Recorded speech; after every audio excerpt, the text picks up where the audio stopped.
What is up, guys? It's the Sound Alchemist, and I'm here with Gersh1. And we're back today with another episode of For the Greater. This is a video series where we answer the questions left by you, the viewer. If you have a question for us, comment down below. Put question in front of your question, because we get those questions first. That is what Thukad did. He asks, where do we post questions to get answered in the Greater WAAAGH videos? Also, where is the Star Tide Nexus? Doesn't the fourth phase of expansion by the Tau mean that because of warp shenanigans, there can be Tau all over the Imperium, and because of warp time shenanigans, they could be a colony of them hundreds of years old that wasn't there yesterday? Yes. So the Startide Nexus is basically like a wormhole, so to speak. They invented this device to allow them to travel faster than light to get them where they need to go. And during, I want to say it was the fourth sphere expansion, that's when they used it, and like it exploded and it created like kind of like a rainbow in space, and they saw like demon thingies and exactly, yeah. And eventually, when the Tau of that expansion came out, they got all effed in the head. They started killing all their auxiliaries, Kroots, the Vespids. So much so that when the new Tau expansion found them, they couldn't integrate with their type of military because of they would start insurrections. They'd just massacre the Kroot, and it even led to like a civil war between the Kroot and those Space Marines. So now they got pushed into their own division, and they have like nothing to do with it. And that is a huge tangent that I went on. What is the actual question, Gersh1? So where is the Star Tide Nexus? Oh, it's like during the fourth sphere expansion. So if you look at Tau, like the homeworld Tau, it's like a circle, and then the first sphere expansion, second sphere expansion, third sphere expansion, and then the fourth sphere. It's like somewhere along there. I forget exactly where. And after that, how far are we now? It pushed it like all the way on the other side of the galaxy. I want to say it's like on the northernmost part. It's been a while since I read the Tau Codex, but I do got like a 40 facts video on it. All the stuff's in there. I need to refresh in my Tau lore. But then that means that if you are a Tau player and you want to create a Tau empire like way away from the Eastern Fringe, you could do that now, right? Not really, because, well, I guess yes and no. So basically think of it as like a wormhole in the fourth sphere expansion. So you have like the ring, and let's say the wormhole is like right here, and it popped up here. So you could say that the Tau here is now migrated up here, and then you could expand from there. Oh, but they didn't like go into the warp and jump like somewhere else in the galaxy? Well, yeah, that's kind of what happened, yeah. But like the jump was like from here to like here. Oh, okay. So now they can expand from here, but like they can't create another, like let's say they wanted to go over here, they can't use that same nexus or whatever to go over there because they're like scared of it. Like Zeech messed up their heads. But what if you start here and then go over here? No mames. Can we say that? I guess they don't know. But yeah, theoretically, yes. Yes. Yes. I was trying to do the thing from Scary Movie 3, where he goes, what if you go from here to over here? You go, that's where my Aunt Keisha used to live. Well, what happened to her? She got evicted. Why'd she get evicted? She got evicted because of rats. Rats? And then the whole, yeah. It's been a while. I should rewatch that movie. I think it's on Netflix. On Netflix, yeah. We're gonna, while we play D&D, I'm just gonna have it in the background. That'll set the mood. Question, or Question, by the Kangaroo Boxer. What color is Tau blood? I'm doing a wicked kit bash from the Kroot drones. Oh, for my Kroot drones, I want to get it right. I've seen a lot of colors, actually. I've seen red, which in my opinion I don't think fits, and I've seen purple and blue. So I've seen blue. Yeah, I'd say go with the blue, because I think I've seen that more than the others. For when I was kit bashing my Tau warrior or whatever, I did red. And the contrast between the blue and the red looks really nice. Yeah. It's like, pop. Cool. And there goes half the population of the universe. Thanks, Gersh. Yeah. Oh. us living in Chicago. That's what the winter does to us. Yeah, it's crazy out here. If the cold don't get you, that will. Pineapple says, Leman Russ comes back with psychic powers or denies it some other power. Yeah. Also, I asked about possible Woven Primaris when they first came out. Woot woot. So I'm guessing what you're asking is, what if Leman Russ comes back from the warp with psychic powers? What then? And the reason that that's a big deal is because Leman Russ is all about no psychic powers. Yeah. He hated Magnus because of his psychic abilities, and he just doesn't see that as a proper way to fight. Right. It's like if you're using psychic powers, you're like, I shouldn't even bother with you. You're taking the easy way out. So if Leman Russ comes back with psychic powers, the first thing that the Space Wolves should do is test to see if that really is Leman Russ. Because there has been a lot of shenanigans with different Primarchs where they come back and they're not who they say they are. Case in point, the Iron Hands, and what was that demon that came back? Oh, the demon that came back because of the repressed human emotions. Yeah, and it was supposed to be like something that it wasn't. And then also The silent? No, it wasn't the silent. The nameless king, the blind king. Something like that. It was something king. Yeah. Yeah. And then Oh, there he goes again. There it goes again. And then the Horus coming back as a clone. That didn't do so good either. So that's what they should do. They should be like, whoa, hold up. If you're Leman Russ and you're floating on water, let us talk for a little bit. But at the same time, it's almost like a disgrace to Space Wolves. To the Space Wolves, like that. Like, oh, now you're back and now you're preaching the other thing. Like, who are you? But again, it's like everybody has like the Primarchs on a pedestal. Like they see them almost as like demigods. So to even think, oh, you're not the real one, that's like a huge dishonor. And it's like maybe even the other higher ups of the Space Wolves would see the person saying, or the person in disbelief as like a traitor or something. Yeah, and at the same time,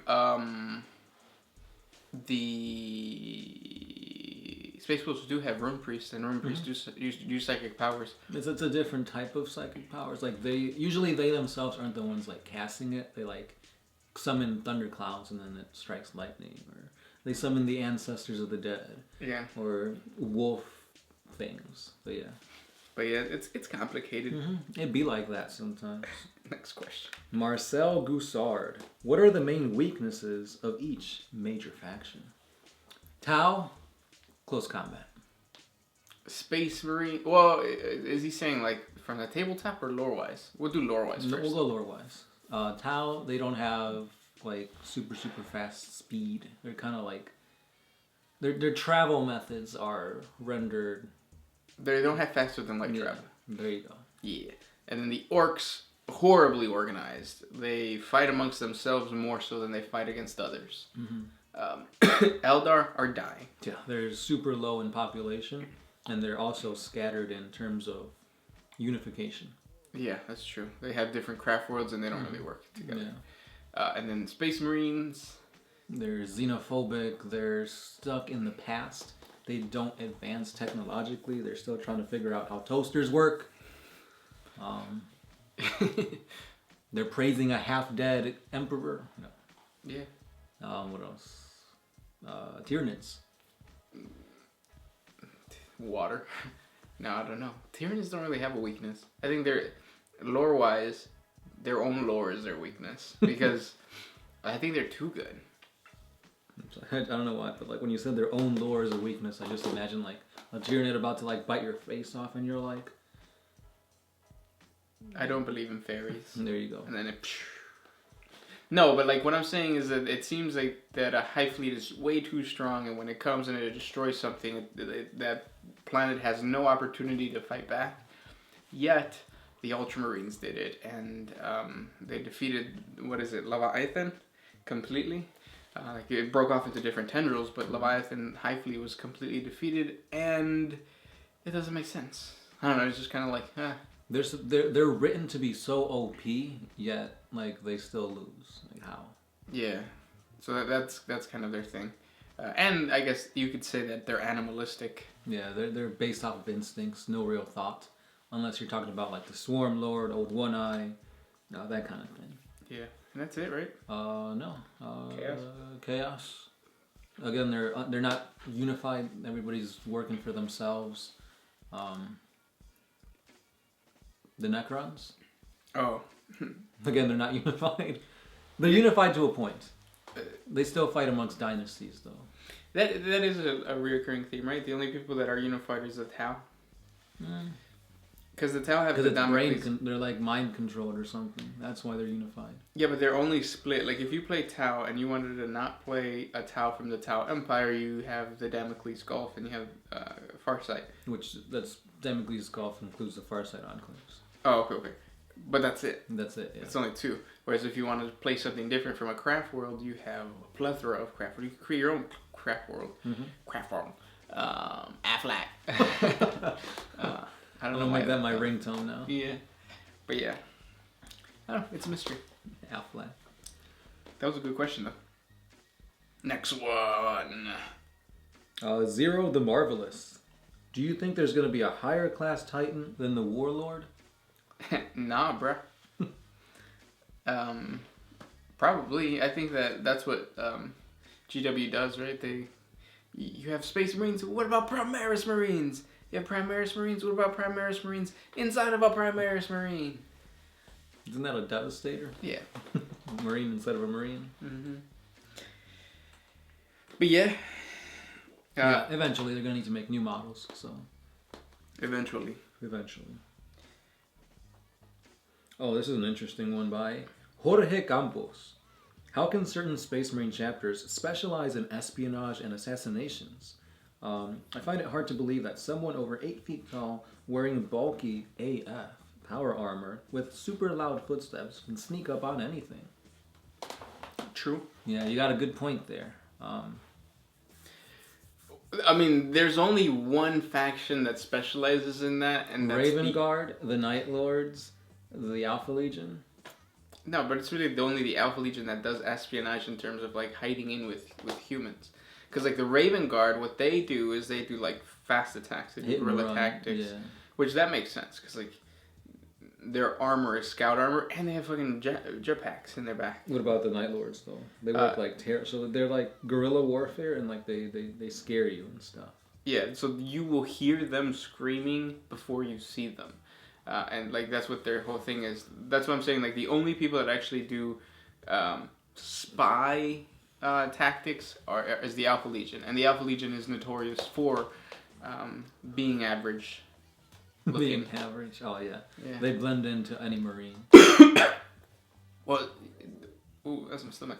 But not only that, it's their weren't they like 6 feet tall, which is not that crazy.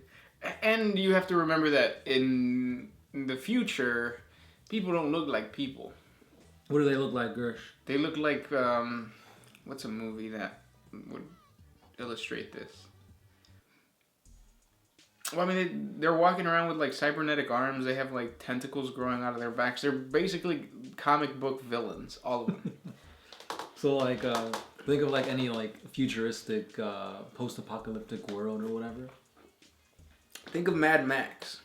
Yeah. Well, I mean, I think that's a little too much. Like you're going too far on that spectrum. Like too feral. Yeah, I was gonna say more kind of like Blade Runner. Yeah, exactly. That's perfect. So like Blade Runner, where like there are some massive looking people, like the Batista guy from Blade Runner 20. What is it? Yeah, 2099. 2029, I think. Something like that. Watch that movie. That movie is amazing, and it's like a perfect representation of the look of a 40K video or movie. That's what it should look like if you want to make it realistic.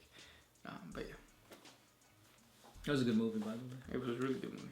I cried. At what part? The beginning. Next question. Dishonest vagina. Cool. Are orcs immune to psyker mind control? I want to say no. Like I can see an orc getting mind controlled, but at the same time I can't. He'd probably get confused.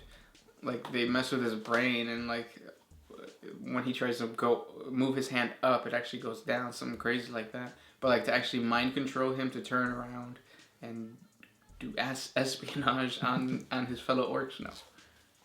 Right. Yeah, like I can see it because like they're so primal and like aggressive that it should be easy, but at the same time they're so primal and aggressive that they shouldn't. So I can see it going both ways. What you guys should do is like get any type of recording software. Like if you have anything Mac related, like open up GarageBand and play yourself with a 10-second delay and listen to it with your headphones and talk. And what you're gonna find is that it gets really confusing and it gets hard to do things. And I think that's what would happen to an orc if he's getting mind control. He'll just be like, "Whoa, this that is sounds like really weird." trippy, dude." Yeah, but that's what I'm saying. Like orcs just feel kind of like trippy and stuff, but that's about it. I should. I've got an idea. Yeah. And those are the questions for today. Thanks for sending those questions our way. Talk to you tomorrow. As always, I'm the Sound Alchemist. Gershwan. And we are out. Always